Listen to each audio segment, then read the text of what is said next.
மக்கள் அனைவருக்கும் வணக்கம். விஜய் அவர்கள் எந்த நேரத்தில் திரும்பி போகிற ஐடியாவே இல்லை அப்படின்னு சொன்னாரோ என்னவோ தெரில. அவர் அடுத்து திங்கட்கிழமை சிபிஐ அலுவலகத்திற்கு திரும்ப போயாகணும். அதுக்காக தனி விமானத்தில் இன்றைக்கி ஈவினிங் கிளம்புறாரு. அதற்கடுத்து திரும்பி போகிற எண்ணமே இல்லை அப்படின்னு சொல்லிட்டு ஜனநாயகம் திரைப்படத்துக்கு நாங்கள் சென்சார் போர்டுக்கு போக மாட்டோம், நாங்கள் நேராக கோர்ட்டில் போய் வாங்க சொல்லிட்டு போனாங்களே, திரும்ப சென்சார் போர்டுக்கு தான் போகிற நிலைமைக்கு உருவாயிருக்கு. எனவே இவர் எந்த நேரத்தில் சில நேரம் நம்ம ஏதாவது வார்த்தை சொல்லணும்னு வச்சுக்கோங்க, அதுக்காகவே நடக்கும். எனக்கு அடியே பட்டதுலன்னு வச்சுக்கோங்க, அப்போ தான் ஏதாவது நடக்கணும்னு வச்சுக்கோங்க. அதே மாதிரி நான் திரும்பி போகிற ஐடியாவே இல்லைன்றார் இல்லையா, எல்லா போலும் திரும்பி போகிற ஐடியா உருவாக்கி வச்சுருக்காங்க. இதில் உண்மையிலே என்ன நடக்குது, இதில் என்ன மாதிரியான சிக்கலை விஜய் அவர்கள் சந்திக்கிறாரு, இது ஏதோ எவ்வளோ தூரத்துக்கு நீளும், இதுதான் இந்த வீடியோவில் நம்ம பார்க்க போகிறோம். இது ஏன் பார்க்க வேண்டியிருக்கு அப்படின்னா, விஜய் அவர்களுடைய ஜனநாயகம் திரைப்படம் இருக்கு இல்லையா, இந்த திரைப்படம் எனக்கு தெரிஞ்சு பிப்ரவரி மாதம் ரிலீஸ் ஆகணும். ஆகலை, அதில் 2வது வாரத்தில் தள்ளி போகுதுன்னா அந்த திரைப்படம் அதுக்கப்புறம் வரவே வராது.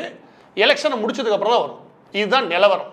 நான் முன்பு சொன்னேன், இந்த வழக்கு 20ஆம் தேதிக்கு மேலே தான் வரும். எந்த கோர்ட்டுக்கு போனாலும் இவங்களுக்கு பெரிய தீர்வு கிடைக்காது. ஏன்னா முன்பு இருந்த வழக்குகளுடைய நிலவரம் அப்படி. இவங்க நினைக்கிறாங்க கோர்ட்டுக்கு போன மூலமாக நம்ம ரிலீஸ் பண்ணிடலான்னு. அதுக்கு அவங்க சென்சார் போர்டுக்கே போயிருக்கணும்னு. அது புரியாமல் தான் அடுத்தடுத்து அவங்கள கோர்ட்டுக்கு போய் பெரிய சிக்கலை உருவாக்கிட்டாங்க. இப்போ என்ன சிக்கல் ஜனநாயகம் திரைப்படத்துக்கு உருவாகுது, எதனால எலெக்ஷனை முடிச்சதுக்கப்புறம் மே ஜூனில் போகிற அளவுக்கு நிலவரம் எதனால் உருவாகுது அப்படின்னா, இந்த திரைப்படத்தை பொறுத்த வரைக்கும் இவங்க அப்பீல் போய் அது சுப்ரீம் கோர்ட்டுக்கு போய் இப்படி கோர்ட் ப்ரொசீஜர் மட்டும் போச்சு வச்சுக்கவேன். அந்த ப்ராசஸ் நேச்சுரல் ப்ராசஸ் ஒன்று இல்லையா, இயற்கையாகவே பிப்ரவரி 2வது 3வது வாரத்துக்கு போயிடும். பிப்ரவரி 2வது 3வது வாரத்துக்கு போச்சுன்னு வச்சுக்கோங்க. அடுத்த மாதம் பிப்ரவரி கடைசி வாரத்தில் எலெக்ஷன் கமிஷன் தங்களுக்கான எலெக்ஷன் டேட்டா அறிவிக்க ஆரம்பிச்சிருவாங்க. அதாவது தமிழ்நாட்டுக்கான ஸ்டேட் அசம்பிளி இருக்கு இல்லையா, சட்டப்பேரவைக்கான தேர்தல், அதுக்கான தேதி அறிவிக்க ஆரம்பிச்சிடுவாங்க. அப்படி தேதி அறிவிக்க ஆரம்பிச்சிட்டாங்கன்னா மாடல் கோட் ஆஃப் கான்டக்ட், அதாவது என்சிசி, எலெக்ஷனுக்கான தேர்தல் நடத்தை விதிகள் இருக்குல்ல, அது அமலுக்கு வந்துடும். தேர்தல் நடத்தை விதிகள் அமலுக்கு வந்துருச்சுன்னா இது மாதிரி விஷயங்கள் சொல்லும்போது ஏதோ விஜய்க்கு மட்டுமே நடக்கிற மாதிரி ஒரு ப்ரொஜெக்ஷன் கொடுத்து எல்லா போட்டும் பரப்பு இருக்குல்ல, அதை போது நிறுத்துங்க. ஏன் அப்படின்னா 2019 நரேந்திர மோடி அவர்கள், அவர் தான் பிரதமராகவும் இருக்காரு. நரேந்திர மோடி அவர்கள் மீண்டும் தேர்தலை 2019 சந்திக்கிறாரு. அப்போ நரேந்திர மோடி அவர்களுடைய முக்கியமான பயோகிராஃபி ஒரு படம் ஒன்று வெளியே வருது. அவருடைய வாழ்க்கை வரலாறு ஒரு படம் ரிலீஸ் ஆகுது. அதையே எலெக்ஷன் கமிஷன் வெளியிடக்கூடாதுன்னு சொல்லிட்டாங்க. எதனால எலெக்ஷன் கமிஷன் வெளியிடக்கூடாதுன்னு சொல்றாங்க அப்படின்னா, தேர்தல் நடத்தை விதிமுறைகள் வந்துருச்சுன்னா தேர்தல் சம்பந்தப்பட்ட விஷயங்களில் ஈடுபடக்கூடிய தலைவர்கள் யாருடைய விஷயமோ திரைப்படமாவோ வேறு விதமாவோ மக்கள்கிட்ட இன்ஃப்ளூயன்ஸ் பண்ணக்கூடாது. அவங்க நேரடியாக அரசியல் இன்ஃப்ளூயன்ஸ் வேணா பண்ணலாம். அதுவும் அரசியல் சார்ந்து மக்கள்கிட்ட போய் நிற்கலாமே ஒழிய இந்த மாதிரி மறைமுகமான ஊடகங்கள் இருக்குல்ல, அதை திணிக்கிறதுக்கு முயற்சியை எலெக்ஷன் கமிஷன் அனுமதிக்காது. இதை எதிர்த்து அப்போ ஆளுங்கட்சி அந்த பாஜக நீதிமன்றம் போனப்ப, உச்ச நீதிமன்றம் போனப்ப, இத்தனைக்கும் ஆளுங்கட்சி பிரதமர் சம்பந்தப்பட்ட விஷயத்திலே சுப்ரீம் கோர்ட் என்ன சொன்னாங்க அப்படின்னா, எலெக்ஷன் கமிஷனுடைய இந்த நடவடிக்கையை தலையிட முடியாது, ஏன்னா அவங்க சொல்றதான் கரெக்ட், நீங்க அதை ஃபாலோ பண்ணிட்டு போவாங்க. எனவே அந்த திரைப்படம் தேர்தலை முடிச்சதுக்கு அப்புறம் தான் வெளிவந்துச்சு. இது என்னமோ ஜனநாயகம் திரைப்படத்துக்கு முன்னாடி நடக்க நினைச்சாங்க. இவங்க பப்ளிசிட்டிக்காக பண்ண அந்த குழப்பம் இருப்பாரு, அது இவங்களே தூக்கி குழியில் தள்ளுது. அது ஜனநாயகம் திரைப்படம் சம்பந்தப்பட்ட அதோட தயாரிப்பாளர்கள் மற்றும் விஜய் தரப்பினர், இதுதான் அவங்கள இன்னும் சிக்கல்ல மாட்ட வைக்குது. அது எங்கே கொண்டு போய் விடுது, எலெக்ஷனுக்கு அப்புறம் தான் படம் வர்றதுக்கான வாய்ப்புகளை உருவாக்குது. இந்த நிலைமை உருவாகுதுன்னா அதை தவிர்க்கிறதுக்கு விஜய் அவர்களுக்கு இருக்க ஒரே ஆப்ஷன் என்ன அப்படின்னா, இப்போ சுப்ரீம் கோர்ட் போனார். சுப்ரீம் கோர்ட் என்ன சொல்லுச்சு, சுப்ரீம் கோர்ட் என்ன சொல்லுச்சுன்னா, பரவாயில்லையே இவ்வளோ வேகமாக வழக்கில் விசாரிக்கிறீங்க, ஜனநாயகம் திரைப்படம் சம்பந்தமாக சர்டிஃபிகேட், சென்சார் சர்டிஃபிகேட் கேட்டு ஹைகோர்ட் போனால் அடுத்த 3 நாளில் முடிச்சுட்றீங்க, பரவாயில்ல வழக்கை இவ்வளோ வேகமாக நம்ம ஊரில் நடத்துறதுலாம் ரொம்ப சந்தோஷமா இருக்கு, ஆனால் எல்லா வழக்குகளும் இப்படி நடத்தப்படுறது இல்லையே அப்படின்னு சொல்லி ஒரு மறைமுகமாக கிண்டலாக சுப்ரீம் கோர்ட் சொல்லி அனுப்பி விட்டுருச்சு. போய் நீங்கள் என்ன பண்ணுங்க, டிவிஷன் பெஞ்சுக்கு போங்க. எனவே 2 நீதிபதிகள் கொண்ட அமர்வு இருக்கு இல்லையா, அந்த 2 நீதிபதிகள் கொண்ட அமர்வில் இப்போ போய் நின்றான்னு வச்சுக்கோங்க, இப்போ அங்கே தான் போயாகணும். ஏன்னா திரும்பவும் விஜய் அவர்கள் திரும்பி எங்கே போறாரு, ஹைகோர்ட்டுக்கு தான் போறாரு. ஹைகோர்ட்டுக்கு போறாரு, அந்த டிவிஷன் பெஞ்ச் 2 நீதிபதிகள் கொண்ட அமர்வு இருக்கு, அதுக்கு போறாரு. அங்கே போனாங்கன்னா எனக்கு தெரிஞ்சு இவங்க சொல்ல வேண்டிய பதில் என்னவா இருக்குன்னா, நாங்கள் சென்சார் போர்டு என்ன சொல்றாங்களோ அதை ஃபாலோ பண்ணிக்கிறோம்னு வச்சுக்கோங்க, அடுத்த 1 வாரத்தில் படம் வரக்கான வாய்ப்புகள் உண்டு. இல்லை சென்சார் போர்டோட முடிவை நாங்கள் தீவிரமாக எதிர்க்கிறோம்னு சொன்னாங்கன்னா இந்த வழக்கில் வாதம் பிரதிவாதம் போக ஆரம்பிக்கும். அதுக்கடுத்து குறைஞ்சது 1 வாரத்துலேருந்து 10 நாள் இது தள்ளி போகும். அதற்கடுத்து டிவிஷன் பெஞ்ச் என்ன சொல்றதுக்கான வாய்ப்புகள் இருக்கு, தீர்ப்பு வரதுக்கு என்ன வாய்ப்பு இருக்கு அப்படின்னா, தீர்ப்புல இந்த படத்தை நீங்க ரிவ்யூ கமிட்டிக்கு அனுப்புறது தப்புன்னு கிடையாது, ஆனா வேகமாக முடிச்சு கொடுங்க, ஒரு 2 வாரத்துல வாங்க. அப்ப அதுவும் ஒரே கணக்கு தானே, படம் ரிலீஸ் ஆகல யாராலும் தடுக்கவே முடியாது. ஆனா சட்ட வழிவகையில் போகும்போது இருக்கக்கூடிய விஷயங்கள் என்னவோ அதை தான் நீதிமன்றங்களை ஃபாலோ பண்ண முடியும். எனவே இது ஒரு வாரம் நடந்ததுக்கு அப்புறம் திரும்ப நீங்க என்ன பண்ணுங்க விஜய், திரும்ப நீங்கள் சென்சார் போர்ட்டே போங்க, அவங்க ரிவ்யூ பண்ணிவிட்டு திரும்ப உங்களுக்கு சான்றிதழ் கொடுத்துருவாங்க, அதுக்கப்புறம் ரிலீஸ் பண்ணுங்கன்னு சொல்லி அனுப்பிடுவாங்க. இப்போ அதே கதை தான், திரும்ப அவர் சென்சார் போர்டு தான் போகணும். அப்படி போகிறதுக்கு அவர் நேராக திங்கக்கிழமையே இல்லைங்க நாங்கள் சென்சார் போர்டவே பார்த்துக்கிறோம் அப்படின்னு சொன்னாலும் பஞ்சாயத்து அத்தோட முடிஞ்சு பிப்ரவரி மாதம் ஃபர்ஸ்ட் வீக்லயும் இந்த மாதத்துடைய கடைசி வீக்லயும் ரிலீஸ் பண்ணிட முடியும். இல்லை நாங்கள் சென்சார் போர்டை எதிர்ப்போங்க, நாங்கள் திரும்பி போகிற ஐடியாவே கிடையாதுன்னா அப்பவும் திரும்ப வந்தாங்க. ஏன்னா இவங்க டிவிஷன் பெஞ்சில் ஆர்டர் வாங்கலாம், ஆனால் திரும்ப அப்பீலுக்கு போகும். நல்லா புரிஞ்சுங்க, சென்சார் பொறுத்த வரைக்கும் சிபிஎஃப்சியை பொறுத்த வரைக்கும் ஃபிலிம்கான சர்டிஃபிகேட் எடுத்துக்கிட்டு சுப்ரீம் கோர்ட்டுக்கு அப்பீல் போகிறதுக்கான வாய்ப்புகள் உண்டு. இந்த சுப்ரீம் கோர்ட்டுக்கான அப்பீல் போச்சுன்னா ஜனவரி 27ஆம் தேதிக்கு மேலே போயிடும். அப்படி போச்சுன்னா பிப்ரவரி 5ஆம் தேதி வழக்கு எடுத்தாங்கன்னா எப்படி பார்த்து தீர்ப்பு கொடுத்தாலும் சரி, பிப்ரவரி 5க்குள்ள தீர்ப்பு கொடுத்தாங்கன்னா அப்பவும் தீர்ப்பில் சுப்ரீம் கோர்ட் என்ன சொல்ல முடியும்னா நீ அடுத்த 10 நாட்கள் இல்லை அடுத்த ஒரு வாரங்களில் இந்த சர்டிஃபிகேட்டை கொடுத்துருங்க, அதை ரிவ்யூ கமிட்டி வச்சு இப்போ அதான் சொல்லுவான்னு வச்சுக்கோங்க. அப்போ ஒரு வாரத்தில் கொடுத்தா கூட அங்கிட்டு 11 நாள் தள்ளி போச்சுன்னு வச்சுக்கோங்க, பிப்ரவரி 3ஆவது வாரம் வந்துடும், படத்தை ரிலீஸ் பண்ண முடியாது. அப்படி நீங்கள் ரிலீஸ் பண்ணால் கூட எலெக்ஷன் கமிஷன் டேட் அறிவிச்சானா அதை தடை பண்ணிடுவாங்க. எனவே இந்த படத்தை நீங்கள் ரிலீஸ் ஆகணும்னா மீண்டும் சென்சார் போர்டு தான் போய் ஆகணும், திரும்பி போக மாட்டேன்னு சொல்ல முடியாது, அங்கே போய் தான் ஆகணும். இது ஒரு முக்கியமான விஷயம் இருக்குது. அது என்ன அப்படின்னா இதெல்லாம் விஜய்க்கு மட்டுமே நடக்குதுப்பா, அப்படிலாம் கிடையவே கிடையாது. இந்த உருட்டுலாம் அவசியமே இல்லைன்ற. ஏன்னா ரிவ்யூ கமிட்டி போகிறதோ இல்லை ஏற்கனவே ஒரு சர்டிஃபிகேட் கேன்சல் பண்ணி புதுசாக சர்டிஃபிகேட் கேட்கறதோ இன்னைக்கு நேற்று கிடையாது, கடந்த நாட்களில் கடந்த ஒரு வருஷத்தில் சொல்ல கூலி எவ்வளோ பெரிய படம், ரஜினி சார் அவருடைய படம், இந்த படத்துக்கு ஏ சான்றிதழ் கொடுத்துட்டாங்க அடல்ட் ஓன்லி.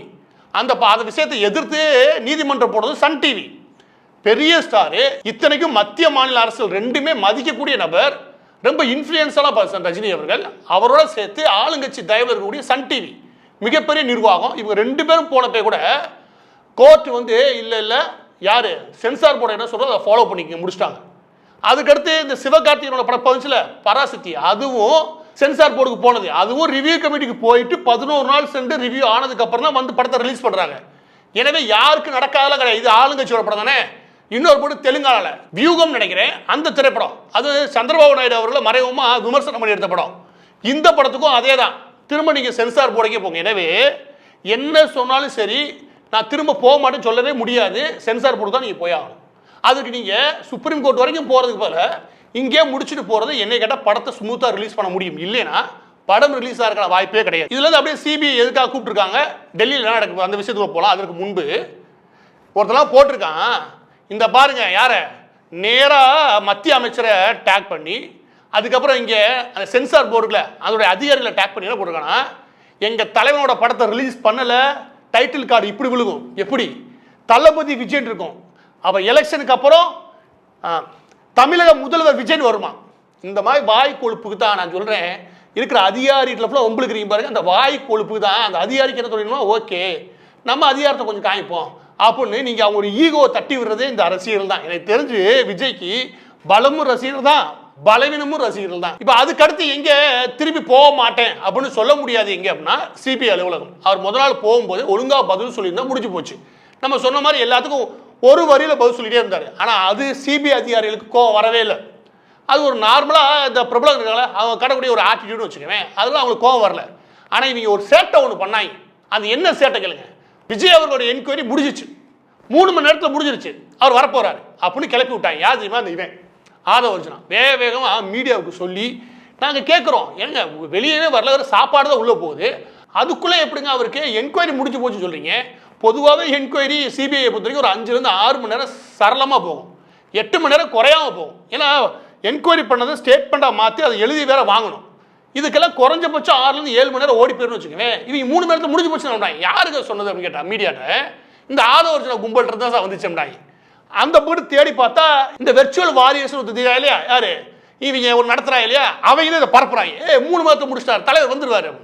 வரதுக்கான வாய்ப்பே கிடையாது ராஜா. நாங்கள் தான் போட்டோம், குறைஞ்ச 5லேருந்து 6 மணி நேரம் நடந்திருக்குது, அவர் ஒழுங்காக ஒத்துழைப்பு கொடுக்கல, திரும்பவும் வரணும், அதை நாங்கள் தான் ஃபஸ்ட்டு வெளியிட்டோம், திரும்ப அவரை கண்டிப்பாக கூப்பிடுவாங்க. அதன் காரணமாக இன்னைக்கு நைட் அவர் கிளம்புறாரு.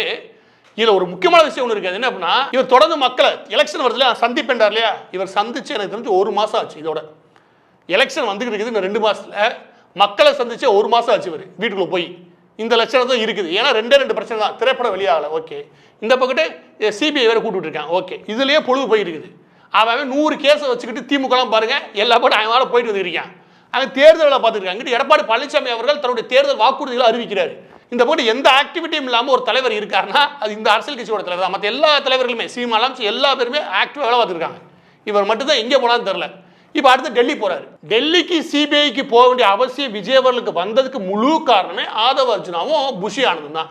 2 பேரும் போய் ஒழுங்காக பதில் சொல்லியிருந்தாலும் இந்த ஆளை வர சொல்ல போகிறது கிடையாது. இல்லைங்க நாங்கள் தாங்க பொறுப்பு, நாங்கள் தான் இந்த விஷயங்களை பார்த்தோம், இந்த விஷயங்கள் நாங்கள் மிஸ்டேக் நடந்து போச்சு அப்படின்னா இவங்க பேரை மட்டும் எஃப்ஐஆரில் சேர்த்துட்டு விட்டுருப்பாங்க. இவங்க என்ன நாங்கள் பொறுப்பில்லை சொன்னாங்களே, நேராக கூட உங்கள் தலைவனை கூட்டி வந்துட்டாங்க. எனவே சிபிஐ அலுவலகத்துக்கு விஜய் போகிறதுக்கு காரணம் ஆதவ் அர்ஜுனா லாட்டரி கும்பல். இவர் ஒரு ரொம்ப யோக்கிய மாதிரி இவனை வச்சுட்டு நீங்கள் நல்ல கட்சி பேர் வாங்குறீங்க பாருங்க. ஏன்னா இந்த ஆள் இப்போ இந்த ஆளை கூப்பிட்டா இவர் ஒரு வரியில் பதில் சொல்ல உனக்கே ஐடியா கொடுத்தது இவங்க யார்? ஐடியா மணி இந்த ஜான் ஆரோக்கியசாமி. இந்த ஜான் ஆரோக்கியசாமி கத்தோலிக் சபை மாநாடா அப்படின்னு சிபிஐ நினைச்சிருக்கோம். இந்த ஜான் ஆரோக்கியசாமி விவகாரத்தில் எடுத்து விசாரிச்சா நிச்சயம் சொல்றேன் இந்த ஆள் ஜெயிலுக்கே போவான்.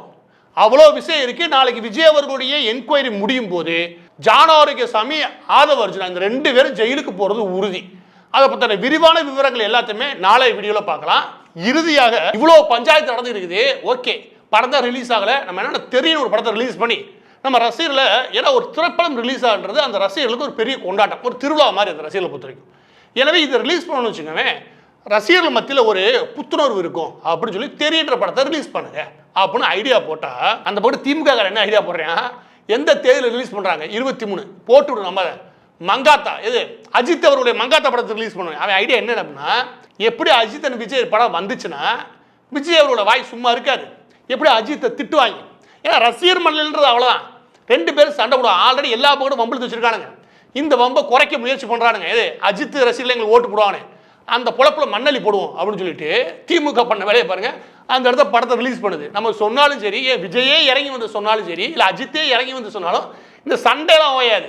எவ்வளோ முடியுமோ அவ்வளோ அசிங்கமாக ஆல்ரெடி சண்டை ஆரம்பிச்சிட்டாங்க. இது தேர்தல் வரைக்கும் இந்த மாதிரி கொண்டு போடான்னு வச்சுக்கவேன் மிக சிறப்பாக இருக்கும். எனவே நாளைக்கு சிபிஐ அலுவலகத்தில் எப்படியா என்கொயரி போச்சு, அதில் யார் யாரெல்லாம் சிக்கிறா, யார் தமிழக வெற்றி கழகம் சம்மந்தப்பட்ட விஷயங்களை யார் யாரெல்லாம் சிறைக்கு போறக்கான வாய்ப்புன்றது நாளைக்கு தெரிஞ்சிடும். நாளைக்கு விரிவாக பார்க்கலாம். எது எப்படியோ இந்த விவகாரம்லாம் எங்கேருந்து ஆரம்பிச்சுன்னு யோசிச்சு வச்சுக்கவேன், நான் திரும்பி போகிற ஐடியாவே இல்லைன்றார் இல்லையா, அந்த வார்த்தை சொன்ன நேரம் சரியில்லைன்னு நினைக்கிறேன். திரும்பி எல்லா இடத்துக்கும் போக வேண்டிய நாம வந்துருச்சு.